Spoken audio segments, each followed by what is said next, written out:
This is how I created the clock eye effect. I used this effect in my previous video, which a lot of people love. Well, for a small channel, receiving 500 views for the first 48 hours, that's a lot already. And I didn't even add description and hashtags, so YouTube is really something these days. And I gotta maximize that. Anyway, I don't want to waste your time. Subscribe and let's get to it. This effect uses a very basic tool called masking.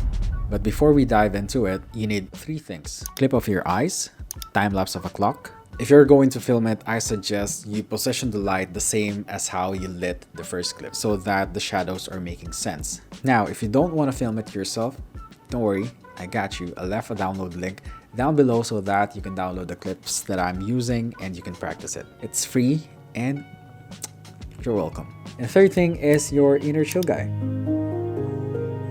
Only if you have, because if this is going to be your first time doing this process, you need a lot of patience. Once you have all those things, import your footage in your editing software of choice, add it to the timeline, placing the eye clip on top of the clock clip. I'm using Davinci Resolve, the free version, so how I mask is via color page, power window, then clicking the pen tool.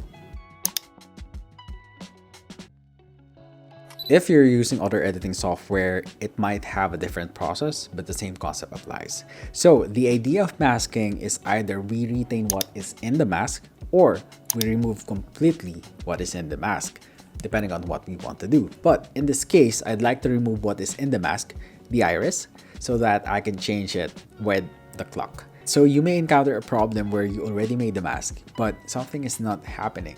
What you need to do is to add an alpha output here and link this blue thing to it.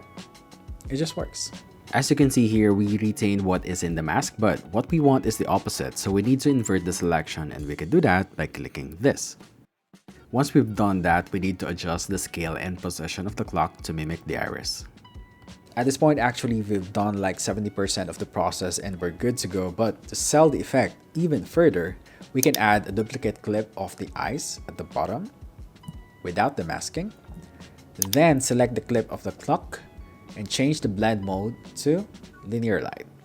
I actually don't memorize these blend modes, I just play around and select what will work depending on the clip that I have. But the reason why we're doing this is to make the clock realistic and blend to the iris itself. As you can see here, we retain the original catch light and blend it to the clock, making it more realistic. Small details, small details. And lastly, since we have a time-lapse of the clock, I opted to use a clock sound effect that speeds up its ticking sound.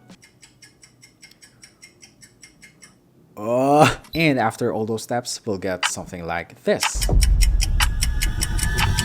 And that's it. You can use this treatment on your future projects, whether it's personal or client work. If you like this kind of video, show some love, leave a like, comment, and even subscribe to the channel. I'm realism, by the way. Peace out.